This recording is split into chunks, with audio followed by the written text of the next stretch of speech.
to counter any revenge plans by the ADF towards the UPDF and Ugandan citizens. Police have announced the killing of an ADF leader known as Baghdad, who has been operating in the thickets of the Democratic Republic of Congo. UPDF carried out an operation against the ADF, while two suspected rebels who had crossed into Uganda were arrested. Staged an ambush in Abusire Hills located in Tingwe Forest, about 16 kilometers from Eringeti town, and put out of action a notorious ADF commander of Tanzanian origin, only identified as Baghdad, with 4 of his escorts. And our UPDF forces recovered 2 SMG rifles and a walkie-talkie from the scene. Now on the Ugandan border, our joint counter and security teams are on alert due to the potential of revenge attacks, basically on VIP installations, police stations, army detaches, schools, hospitals, and vulnerable communities along that western axis. And because of that, we even managed to arrest 2 additional ADF rebels who had crossed in Kasese. Meanwhile, the police flying squad unit and the territorial police in Gomba have apprehended 5 suspects in connection with the theft of 5 cows from the state farm. After 5 cows were reported missing from the farm at Chirasi, the cows had disappeared under suspicious circumstances. So we dispatched a team from the flying squad unit here at CIA, at the Crime Intelligence Headquarters, and we established that Nyazi Robert, a cattle dealer, was one of those who was buying stolen cattle from the state farm. So his arrest, of course, led to the tracking down of 4 other cattle dealers who were arrested. These include Ariho Frank, a 29-year-old cattle dealer of Chirasi. We have Tumusime Gordon, aged 30, also a cattle dealer. Then we have Tatuleka Fred of Chirasi, and Kanyerezi Willie, aged 35, of Kajumiro village, and Gumisi Riza Godfrey, a businessman of Kajumiro. While at the Ministry of Internal Affairs, Aidari Adar, a Pakistan national, was arrested for trafficking 15 Pakistan nationals. Aidari Adar happened to traffic up to 15 persons, all Pakistani nationals. And of the 15, 10 of them were male, and 2 females, plus 3 infants or minors. With the surge in the rate of crime, police have cautioned the public to remain vigilant. Patricia Nandago and Rogers Komagum for UBC.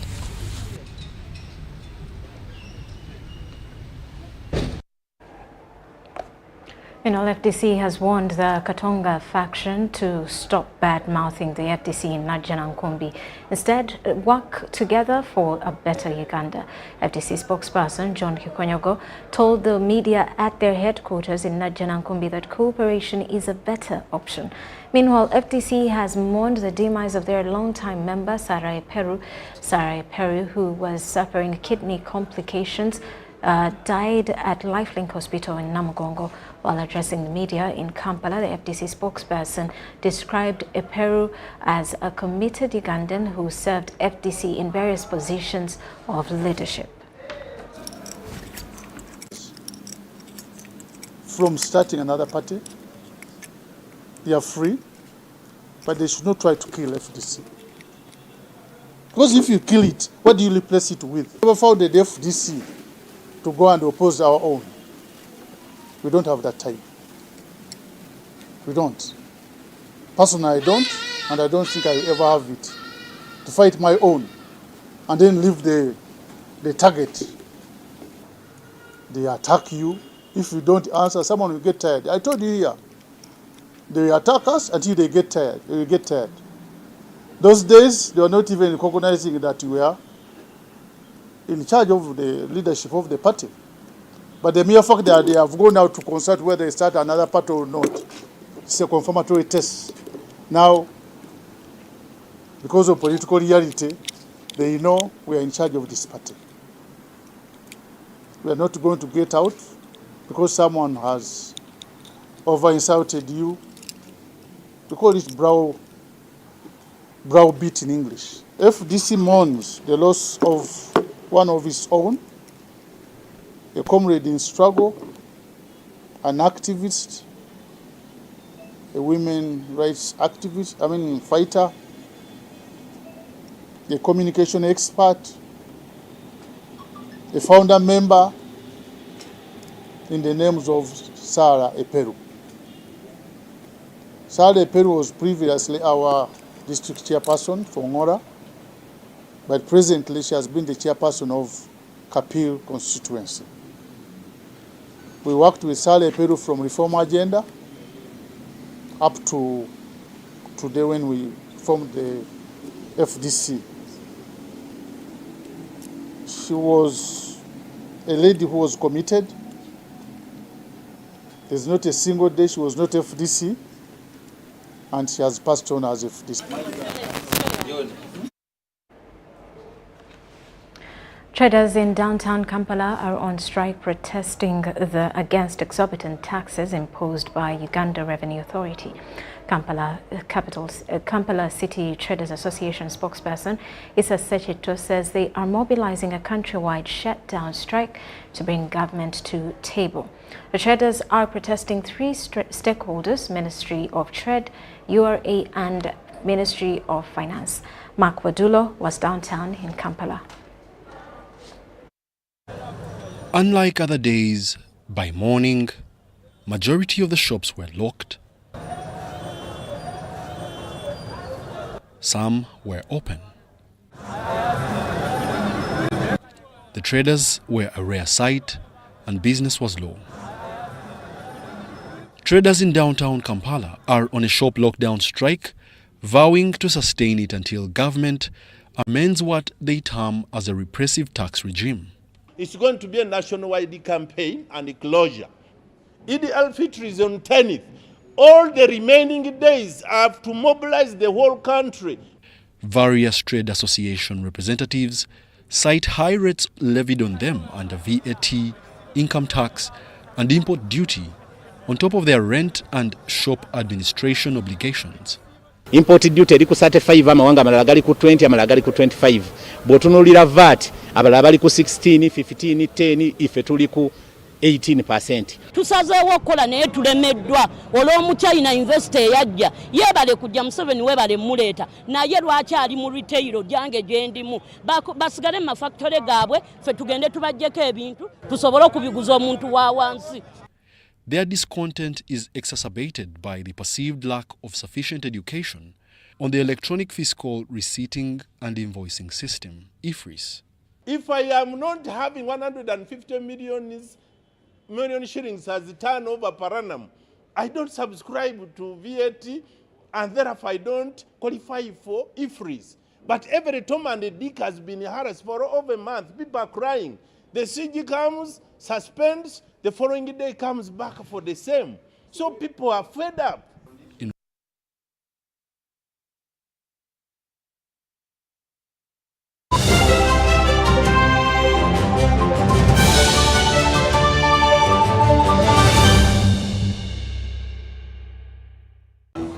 Fred! Osmosis. Freddy! Fred Dollar, my boss, CEO Inojo, the general of generals, the conqueror of conquerors, the first and the final, the sky above the skies, the promised land, the terms and the conditions, the international king crocodile, the source of the Osmosis. the Nile. I don't have money today. Just take a polite loan of 200k to stock on my shop. The signs and symptoms of success. The bank commander, not the bank teller. Why hassle for a loan when you've got MTN Momo? We're sorting it. Use the Momo app or dial *165*5# for all quick loans. Choose from the different loan options from our partners and get one that works for you. Together, we're unstoppable.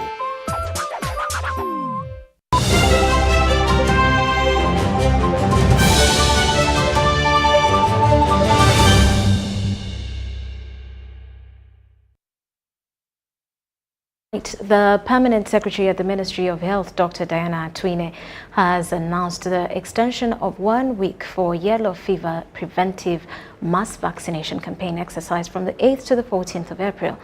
Atwine, accompanied by the Director General Health Services, Dr. Henry Mwebesa, and Director Public Health, Dr. Daniel Chabazinze, was briefing the media at Ministry of Health headquarters in Kampala. She said that the ministry will phase out old yellow fever cards and replace them with new ones that have security barcodes that are recognized internationally.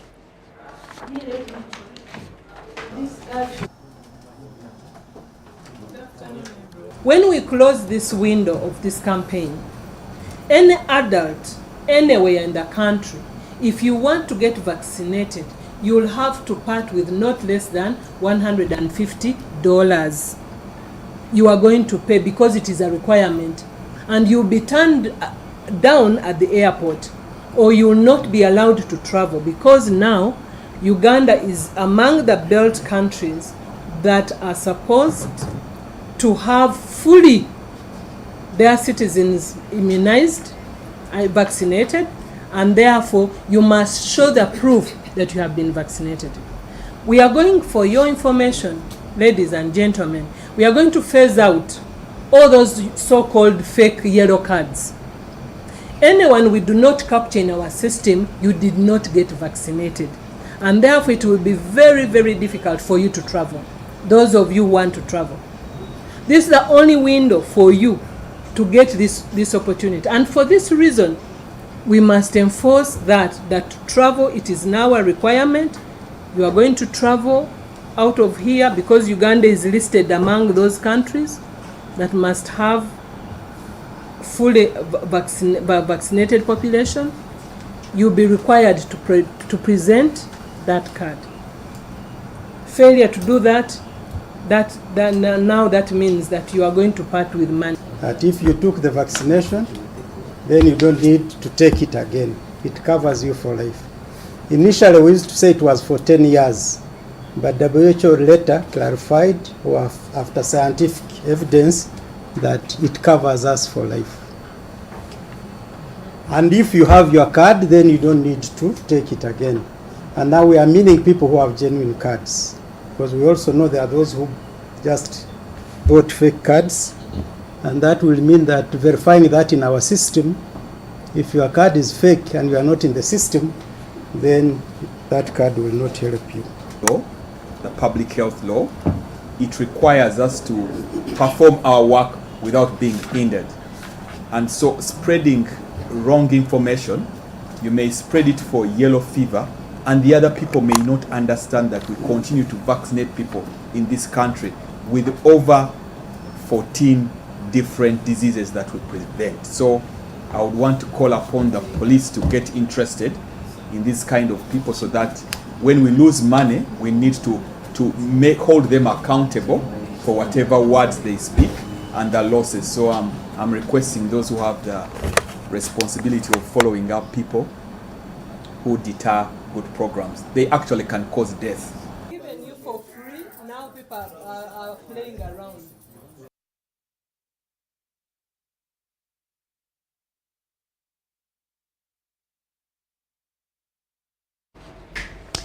Now, traders in downtown Kampala are on strike protesting against exorbitant taxes imposed by Uganda Revenue Authority. Kampala City Traders Association spokesperson Issa Sechito says they are mobilizing a countrywide shutdown strike to bring government to table. The traders are protesting 3 stakeholders: Ministry of Trade, Ministry of Finance and URA. UBC's Mark Wadulo was downtown in Kampala. Unlike other days, by morning, majority of the shops were locked. Some were open. The traders were a rare sight and business was low. Traders in downtown Kampala are on a shop lockdown strike, vowing to sustain it until government amends what they term as a repressive tax regime. It's going to be a nationwide campaign and a closure. Eid al-Fitr is on 10th. All the remaining days, I have to mobilize the whole country. Various trade association representatives cite high rates levied on them under VAT, income tax, and import duty, on top of their rent and shop administration obligations. Import duty eri ku 35 amawanga amalala gali ku 20 amalala gali ku 25.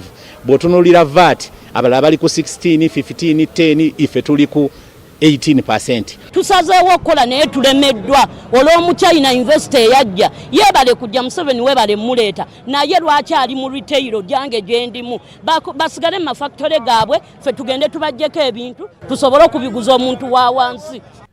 Their discontent is exacerbated by the perceived lack of sufficient education on the electronic fiscal receipting and invoicing system, EFRIS. If I am not having 150 million shillings as turnover per annum, I don't subscribe to VAT and therefore I don't qualify for EFRIS. But every Tom and Dick has been harassed for over a month. People are crying. The CG comes, suspends, the following day comes back for the same. So people are fed up. In response to the notice of striking, on 6th April 2024, Commissioner General of URA, Musinguzi Rujoki, clarified that all the traders' grievances are being addressed uniquely by each government office responsible. In consultation, the Ministry of Finance yesterday, they confirmed that they are still trying to get that appointment and also to get some of the decisions that will be taken by Cabinet and by the President. So that meeting, I'm sure it is still on. I don't know when it will be, but this is just to deal with the EFRIS issue, and that is what we're focused on. Because EFRIS now is about tax administration. The law is already in place. Everybody who is VAT registered must get on EFRIS. The gazetting was done, so anybody who avoids it is really breaking the law, but there is no ambiguity. Traders in downtown Kampala assert that it is still too early for the revenue body to implement the electronic fiscal receipting and invoicing system, citing elements of double taxation, among other challenges. They urge the government to look into this, otherwise 16th of this month of April, there will be a heightened strike. Wadulo Mark Arnold for UBC News in Kampala. And with me in studio is URA's spokesperson, Ibrahim Bossa, to shed some light on this system. Now, this system was introduced a few months ago. Just briefly try to make us understand what this is. Actually, the system has been around. We call it the electronic fiscal receipting and invoicing. It has been around since 2021. And we started rolling it off with the high-end large taxpayers to the medium taxpayers, and now we're going to the Chikubo lane. Ideally, it is a digital transaction system that transacts transaction commercial data that can be relayed to URA, but also for the benefit of a businessman. The transaction data is basically your purchases. It helps you to manage your stock. It helps you to manage your sales. You can be able to make quick filing of returns. It makes it easy for you to be able to request for tax credits on the system. So it is basically a solution that helps a business to be able to perform more efficiently. Other than you hiring an accountant, you're able actually to have a 360 degrees on your business. And it's visible to URA. And it is visible to URA. And that's where the magic is. Ideally, if you look, this is a solution that is supervising VAT collection. So it's not a tax for that matter. Many people think that there is an EFRIS tax, and at the same time you have VAT tax.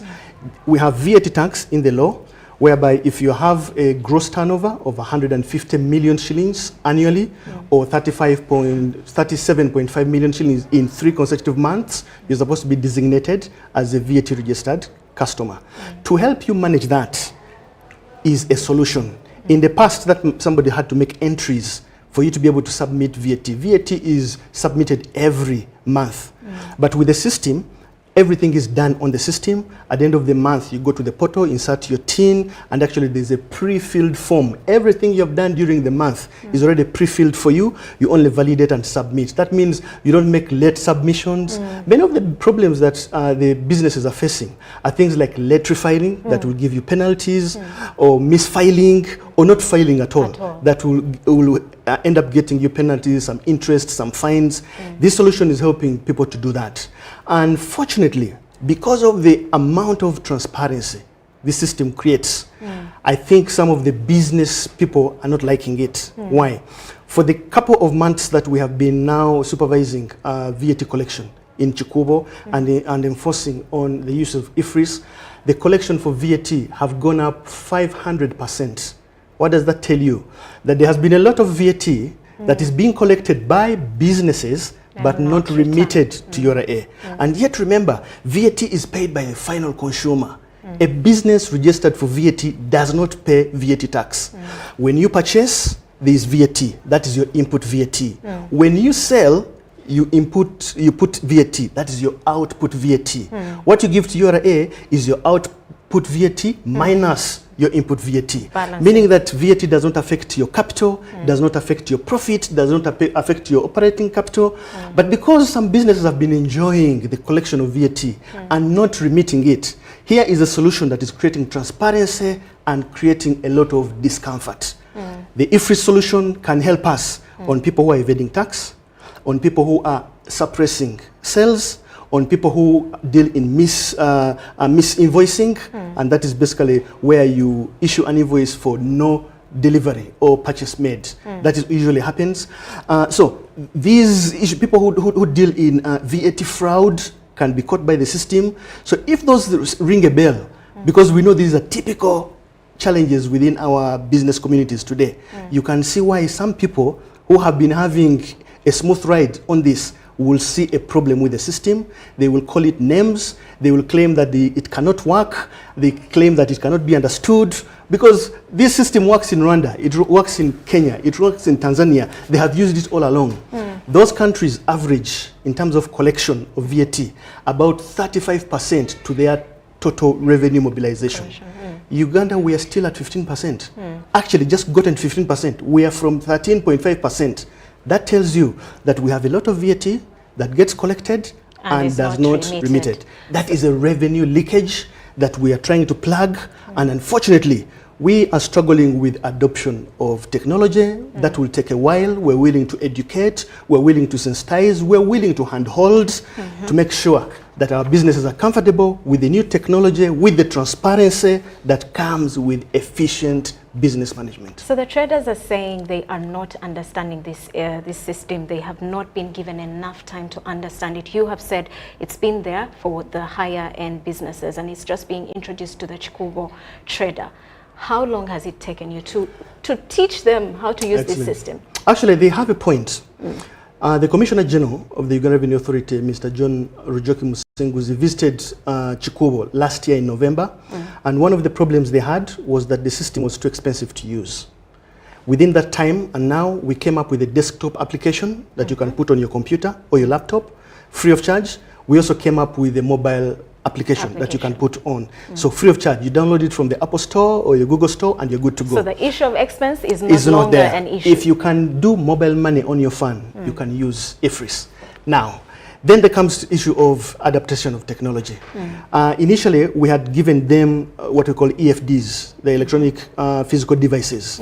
And they said they were expensive. Yes, they cost about $1 million and 1.1 million shillings. And we even volunteered and gave some free devices, about 400 of them in Chikubo. They were never used at the end of the day. But we knew that it's an issue. That's the thing, because teaching goes on. It is in our DNA. Taxes can be a complex thing, and we need to continuously teach, handhold, sensitize, and even assist businesses to facilitate them. So we do that. So when Musenguzi was in Chikubo, he promised them that I will educate you. From November to last month, we have done over 80 seminars, visited 110 arcades, gone door to door. On our record, we have visited over 15,000 people whom we have approached, either help to download, help them to on use of EFRIS, educate them on what they need to do, or even help on any of these biting issues. We've put a tax hub in there. And many people can even give testimony in that. In your assessment, yes, are people learning? Because you can do the teaching, but are yes. they learning? Now that's the interesting thing. I will give you statistics to show that people actually are learning. Okay. We have about 56,000 VAT registered clients. 20,000 of them, 20,000 of them are people who are on EFRIS, using EFRIS voluntarily. They don't qualify to be VAT registered taxpayers, but they have onboarded EFRIS because of the power of the package provided by EFRIS. So it helps them to manage their stock, helps them to bookkeep, helps them to be able to make their records. So if people can be on this system voluntarily, what does it talk to somebody who has to be there mandatorily? So my thing is, if it is the teaching, you don't have to go to look your shop, because we will continue to teach you. If you either come to us, or if not, we'll come to you. They say, I mean, that if Muhammad cannot get to the mountain will get to Muhammad, isn't it? So at the end of the day, teaching is a given. So we don't think that that is reason enough for people to feel so depressed that they should lock their shops. We have dialogue, we have sensitization, and we have always had these conversations. So we appreciate the need to manage the adoption of technology. We have been in this space before as a country. Remember with the scratch cards? Yes. When an abolition of scratch cards, the whole country thought it can't happen. The members of parliament thought it can't happen. Today we do not have scratch cards. Even with this, we will get there. It may get a bit jittery before we get there, but we are invested in being able to handhold our taxpayers, to have an honest conversation, look out at those pain points so that we can have meaning solutions, and we'll get there as a country. Very quickly, Ibrahim, who is qualified to use this system? You've mentioned something interesting, that even those people that are not mandated to pay VAT are using the system. So which are these groups that can use this system? People who have to use EFRIS are the VAT registered taxpayers. If you make an annual turnover, have to use. Yes, have to legally. If you basically have a turnover, gross turnover of over 150 million shillings a year, you are mandated to use VAT by law. Yes. Now, anybody else has no business to do with this. That is why it is also shocking. There are many people who close their shops or who are basically trying to be riotous, but they're basically selling gonja, selling matoke, selling sandals, and those people have nothing to do with the EFRIS. At the end of the day, we are looking at people who are VAT registered. The reason we're in Chikubo is basically threefold. One, to supervise those who are on the register, to see that they're doing the right thing. Two, there are those who were put on the register and probably did not meet the threshold. The threshold, maybe the circumstances have changed, or you were put there erroneously. Because we now understand their business a little better. They're teaching us. Those are being deregistered. But we also make assessment on those whose capacity has now matured and they can actually use EFRIS. Anybody else, we have no issues and people should not run away from us. Instead, we're there to help and even help those who just need a good business package to manage their business. Because you don't need an accountant to file your return when you have EFRIS. You don't need an accountant for bookkeeping record if you have EFRIS. You don't need an accountant to request for tax credits when you have EFRIS. The benefits are awesome. But the challenge is many people have found a way of misinforming, and probably simply because you want to fail a government project. I think that if we hold hands together with willing parties and people who are interested in developing this country, I think we can do it together. Thank you very much, Ibrahim. It's a pleasure. That's all we had time for you, but we wish we could have more explanation on this EFRIS, especially for the business people in downtown. We take a quick break. When we return, more details.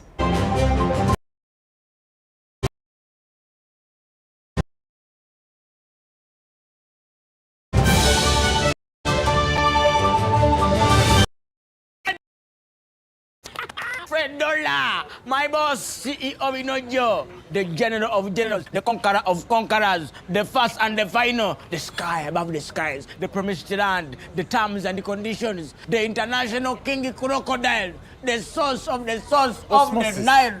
I don't have money today.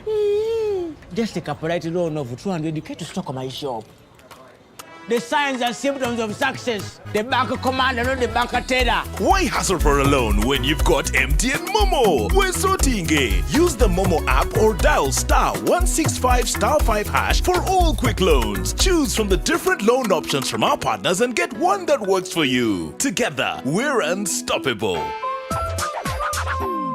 Once upon a time, there lived identical twins who gave birth to beautiful princes and princesses. Their mothers gave their babies' bodies a lot of care by applying on their skin with baby Junior jelly. So dried their chariots and everyone would admire their glowing skin. Fun fact, baby Junior prevents diaper rash and sensitive skin. Moms all over Africa love baby Junior jelly. Baby Junior's the skin. No more worries anymore. Boo, boo, boo, boo, boo. Baby Junior. Baby Junior.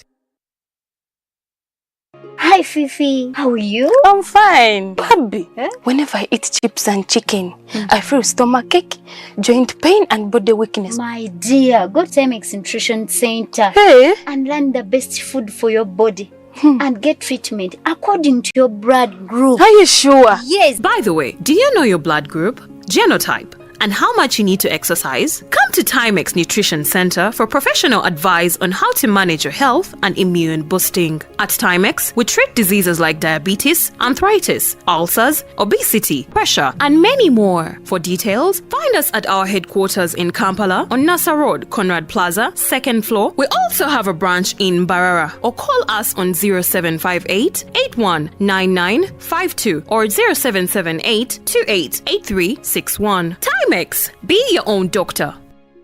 Attention everyone, the Ministry of Health has planned to vaccinate all persons aged 1 year to 60 years old to protect them against yellow fever disease. The mass vaccination will take place in 53 districts in these regions: Kampala, Uganda, Teso, Ankole and Karamoja. Vaccination is free and available at all government health facilities and outreach posts in these regions. The vaccination campaign will take place from April 2nd to April 8th, 2024. The vaccine is safe, effective and free of charge and has been approved by World Health Organization and Ministry of Health. This message is from Ministry of Health with support from Gavi.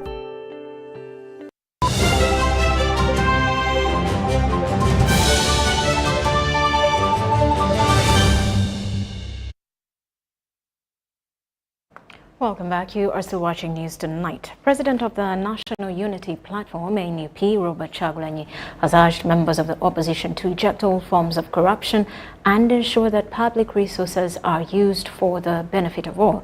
Chagulanyi was attending a presentation of alternative budget priorities for the financial year 2024-25 by the Office of the Leader of Opposition at Parliament. The Office of the Leader of Opposition has presented alternative budget priorities for the financial year 2024-2025. These priorities, according to members of the opposition, are to keep government in check in ensuring proper allocation and utilization of resources aligned with the needs of the people. Presenting to the members of the opposition, NUP Party President Robert Chagulanyi Sentamu portrayed priorities of poor and inefficient service delivery that should be looked at. Ugandans deserve better health care, they deserve better education, and they deserve better infrastructure in order for them to live their full potential and benefit and enjoy all their fundamental rights.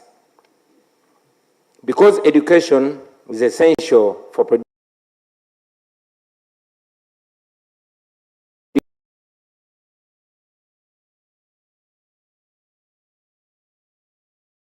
skilled workers to transform communities.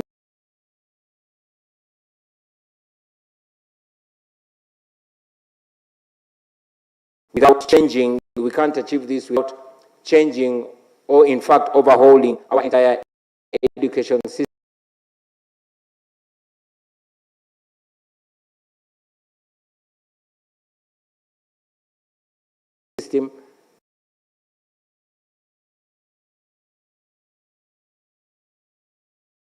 Money allocated is put to great use.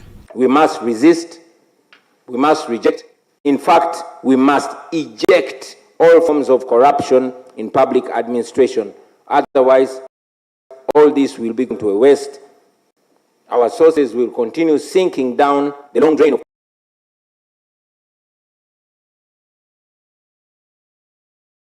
the lives of our people, our children, and our children's children. A woman activist, Miriam Matembe, also urged the members to unite and work together for positive outcomes. Distinctively stand tall and show that for you, indeed, you are opposing these corruptions, these unethical conducts, these what? Stand there distinctively showing that what drives you into that parliament is service to your people. The alternative budget priorities were on the theme fostering resilient communities by combating corruption and promoting service delivery, a human rights approach to resource allocation. Lydia Chomkama and Gloria Gutabinji, Parliament. And the Office of the Leader of Opposition in Parliament has unveiled an alternative budget of 43 trillion shillings, proposing a reduction in expenditure on public office management and a removal of luxury spending. Shadow Minister for Finance Ibrahim Ssemujju presented the alternative budget at Parliament, highlighting the appropriation of funds from the planned 52 trillion for the financial year 2023-24. The Shadow Cabinet in Parliament has presented alternative budget proposals for the financial year 2024-2025, highlighting issues in the economy that need to be addressed. This includes public debt, which had reached 97 trillion shillings, although the Ministry of Finance revised the debt figures to 86.7 trillion, indicating a reduction. Debt servicing has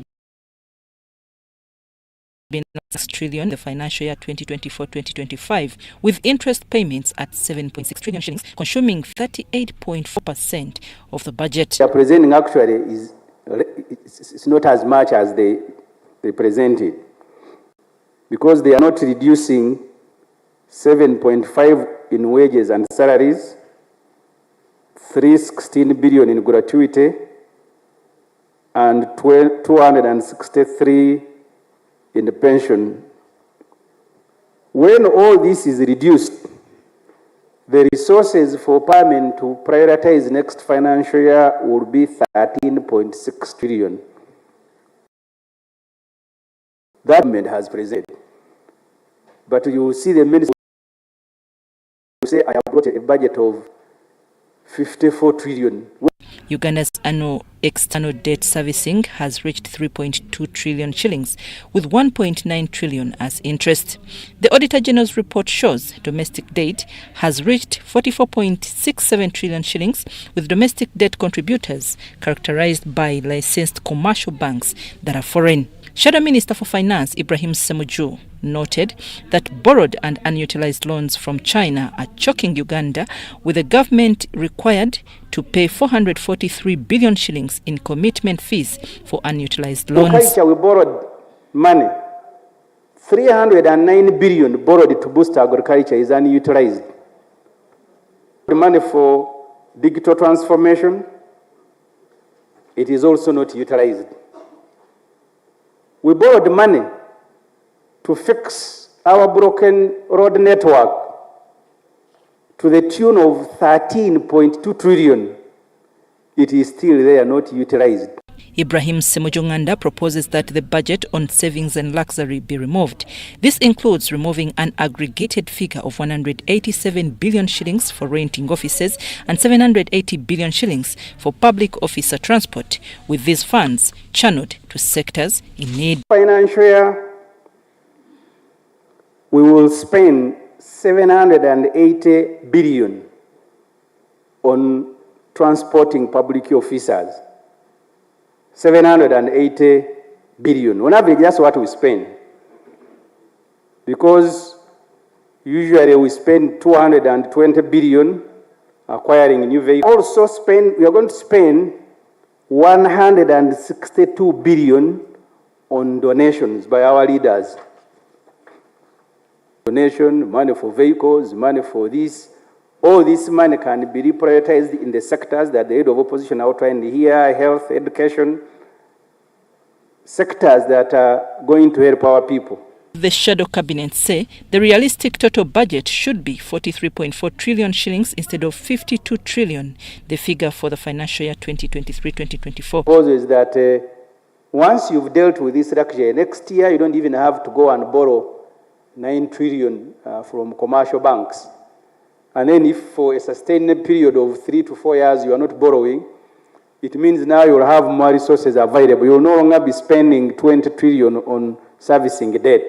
Are still saying the rights of Ugandans matter, and we should budget according to those rights. Human rights-based approach to budgeting informs the decisions that we make, because Ugandans have a right to health services.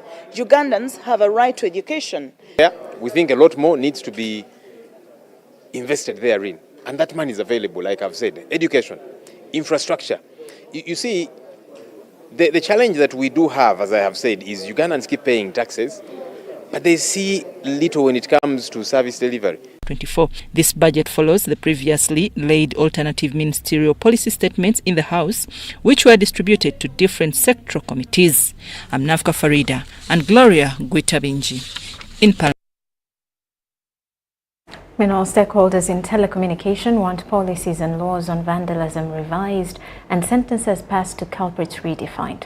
The Executive Director, Uganda Communications Commission, Nyombi Tembo, says the Communication Act is lenient to deter persons vandalizing and needs amendment. This was during the Stakeholders Forum on the impact of vandalism on telecommunication on companies by the that's on telecommunication companies by the Permanent Secretary, Ministry of ICT, Amina Zawede. Are suffering, service providers are suffering, and of course consumers are suffering. Telecommunication companies have made losses over vandalism, and billions of shillings have been lost. Different telecommunication companies have lost copper cables, telecom fiber, surveillance cameras, transformers, batteries, transformer oil, electric wires and generators to vandals. During the Stakeholders Forum on Vandalism, the Act was highly linked to syndicate groups working with telecom companies, unregulated sale of scrap and lenience of laws and policies prohibiting vandalism. The same Ugandan companies that we've trusted to work with us have been the same vandals that have taken part in this.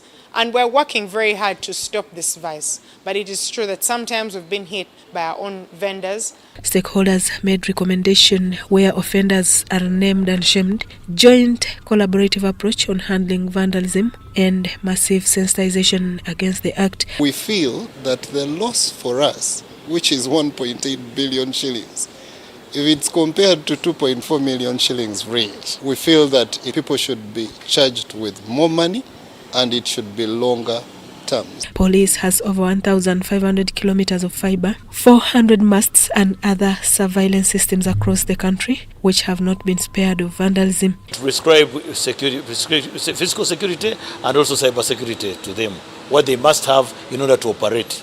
Uganda Communication Commission Executive Director Nyombi Tembo wants laws reviewed with enhanced penalties and regulation of scrap selling and recycling points. In terms of security, vigilance, in terms of prostitution, in terms of identifying these culprits, in terms even sometimes might even require amending the law so that appropriate punishments can be mooted against these vandals. Losing a lot of money to invest. Just imagine today you save money to set up fiber for maybe 5 kilometers, and then that fiber is cut maybe 1 month or 2 months down the road. You have to invest a lot more money again to ensure that you connect this again. So in order for us to save costs of digitalization, we are coming together with the security forces. Vandalism can aid acts of terrorism if not managed, but can also be prosecuted under the Terrorism Act of 2002. Susan Naung and Andrew Sebira reporting for ABC TV. Ministers for Presidency Mimili Babalanda and that for Youth and Children Affairs Balam Biarugahara have appealed to communities of Wuyende district to participate in government programs as well as monitor them for effective service delivery. The two ministers also inspected government projects in the district to assess their progress.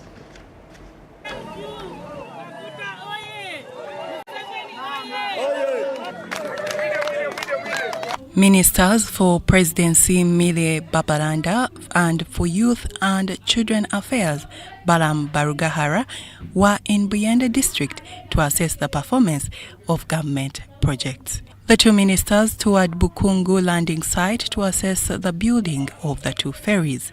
The two ferries have been named Sangoro Marine and with its completion expected in May this year. We are on 70% now. 70%. We are expecting by the end of this month to launch two of these ferries. The 30% will be covered. 30% will be covered by the end of the month. The ministers also took part in the fundraising drive for the procurement of a modern ambulance for local health center.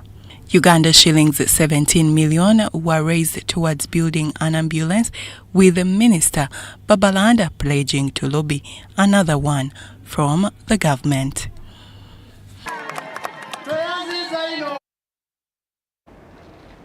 Uganda Prisons has confirmed that 5,905 inmates have been infected with red eyes within different prison facilities across the country.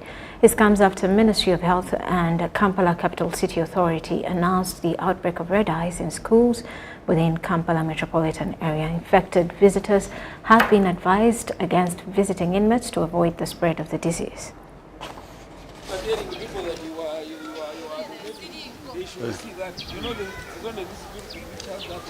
I'm basically here to update you because some time back we announced the red eyes in prisons. Of course, it started from schools and spread. So I'm here to give you an update of how we are standing with the red eyes. And we have a total registered number of cases as 5,905. Those who have recovered are totaling to 4,704. The active cases are 1,201. Fortunately, none is critical, and we have not registered any death about that. And we are continuing to adhere to the SOPs and guidelines from Ministry of Health. And in this regard, we wish to continue to request the public that visitations are on. But if you are sick, kindly spare us. Don't come to contaminate the prison community. Stay away until you get well. Then you come and visit. And we are also continuing to request that those who are finding it a bit difficult, we have put a lot of restrictions, that please bear with us. When we are through with this, we shall go back to our normal visitations. For purposes of clarity, the following stations have been affected: Upper Prison, Makshon Bay, Kampala Remand, Luzira Women, Kasanda, Kagadi, Kamuri, Rira Main, Erute, Chigo Main, Guru Main, Jinja Main, Mbarara Main. And Managing Director, Uganda Broadcasting Corporation, Winston Agaba, has emphasized hard work, innovation and adaptability in the rapidly evolving education employment landscape. He was at the orientation program for 2030 students of Eastport University. Addressing the incoming degree students, the Managing Director, Uganda Broadcasting Corporation, Winston Agaba, said success is a result of dedicated effort and courage. Make sure that you become that candle that is going to light the next candle to make this world a better place. We are all making the same image of the Creator. In whatever creed you believe in, whether it is Allah, whether it is Buddha, whether it is Christ, whether it is, we are all bound by some supernatural force. And I would want you, if all that I've said doesn't make sense, just believe that the power of the subconscious is very powerful. He stressed integrating with technology and acquiring new skills, highlighting the transformative impact of technological advancements on job market. Do not limit yourself to the classroom. Do not limit yourself to the lecture. Do not limit yourself onto just, right now it's an open book because everything is on the internet. But university is quite different from maybe what you have been used to. I could only tell you, welcome to the real world of education. The world of university, the world of challenging your lecturers. Like they say, metal sharpens metal. You have to come out and challenge the lecturers. Pose those questions that are lingering in your mind. Many times we have meetings, we have seminars, workshops, and your neighbor starts whispering to you, I almost said that. So what happened? Why did you say? I almost asked that question. Ask. The Vice-Chancellor, Isbat University, Dr. Professor K.M. Matthew, pointed out that millions of jobs will disappear in the next 5 years, emphasizing the need for individuals to upskill and adapt to emerging trends. But your communication skills, attitude, leadership qualities, and adaptabilities, which makes you different from other job seekers. There are plenty of opportunities in our university to sharpen and shapen your personality, qualities and traits. The Director, Academic Affairs, Isbat University, Dr. Pradeep Kumar, cited research indicating that while numerous jobs may be lost, there is a projection of 3 million new jobs emerging in various sectors. Disappeared means it is not like they will not exist. It means the way people are doing their job will be gone, will be outdated. The people who have new skills, that how to do the job differently, integrated with the technology, will. Sudat Kaye, UBC News.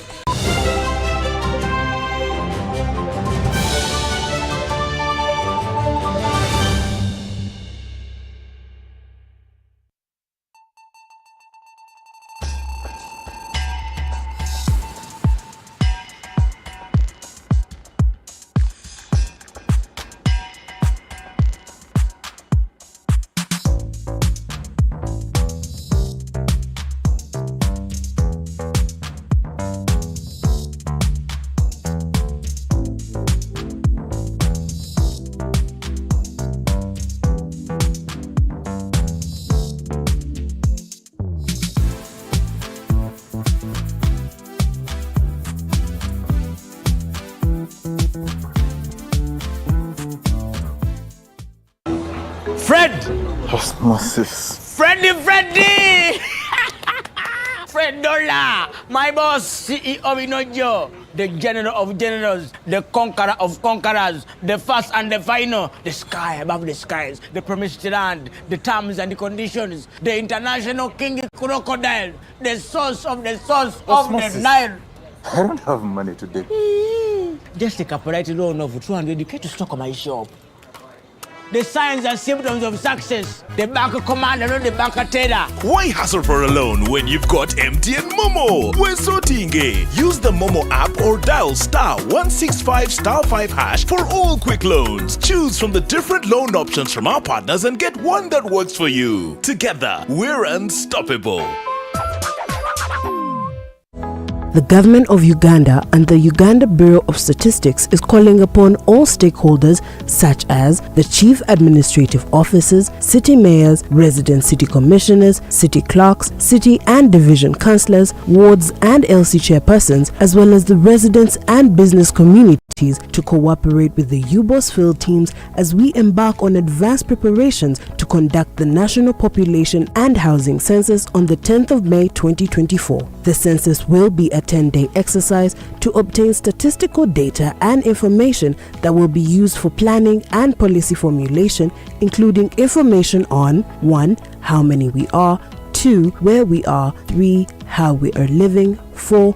what we own, and 5, where we access services from. The Uganda Bureau of Statistics has now started listing of households and mapping in the 11 cities of Arua, Fort Portal, Gulu, Hoima, Jinja, Lira, Mbale, Masaka, Mbarara, Soroti, and in the Greater Kampala comprising of Kampala, Wakiso, and Mukono districts. For more information, please call 0755 342 128 or 0773 342 128. This message is brought to you by the Executive Director and Census Commissioner, Uganda Bureau of Statistics. Census 2024. It matters to be counted. Are you planning or in the process of traveling abroad for work? Using irregular channels to find and travel for work abroad often seems cheaper and faster, but you risk being trafficked, mistreated, or forced to do work you did not agree to. Using proper channels is safer, offers more protection, and better access to support services when problems arise. Do not be deceived. Choose the proper channels. Always verify all information before traveling abroad for work by contacting the Ministry of Gender, Labour and Social Development, your local district labour office or DSOS office. You can also visit EEMIS website on eemis.mglsd.go.ug. This message is brought to you by the International Labour Organization with support from the Government of Switzerland.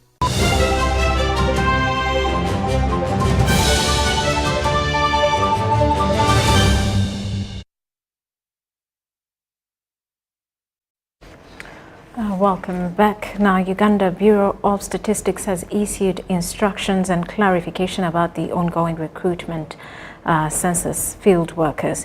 HUBOS Executive Director Dr. Chris Mukiza told the media in Munyonyo that HUBOS has received complaints from applicants who have not been shortlisted, and different conmen are calling applicants to pay 100,000 shillings to participate in the interview process.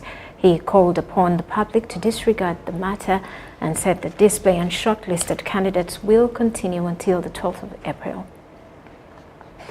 The central bank has raised the central bank rate, CBR, by 25 basis points. The Deputy Governor, Bank of Uganda,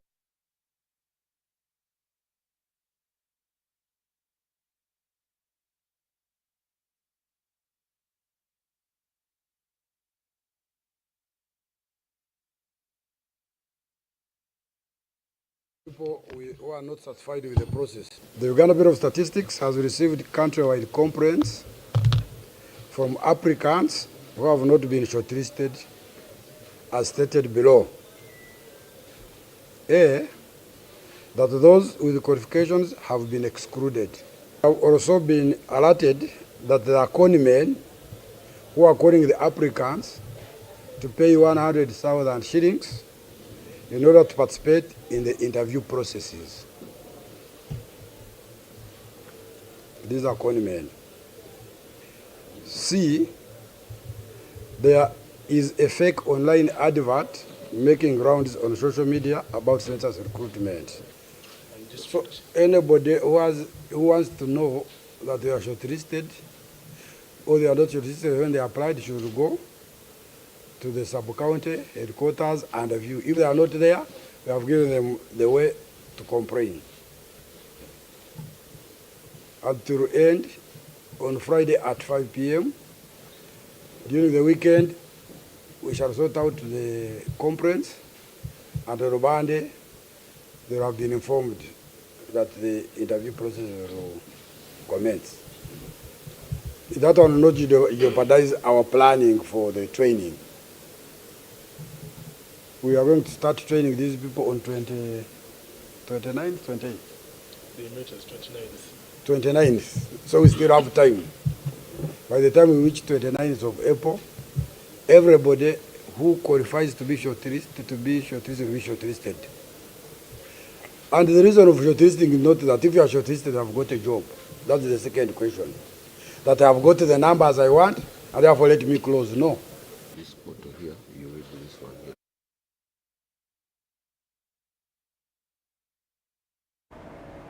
In business, the persistent upside risks to inflation have prompted Bank of Uganda to tighten the monetary policy further to anchor inflation around the medium term of 5%.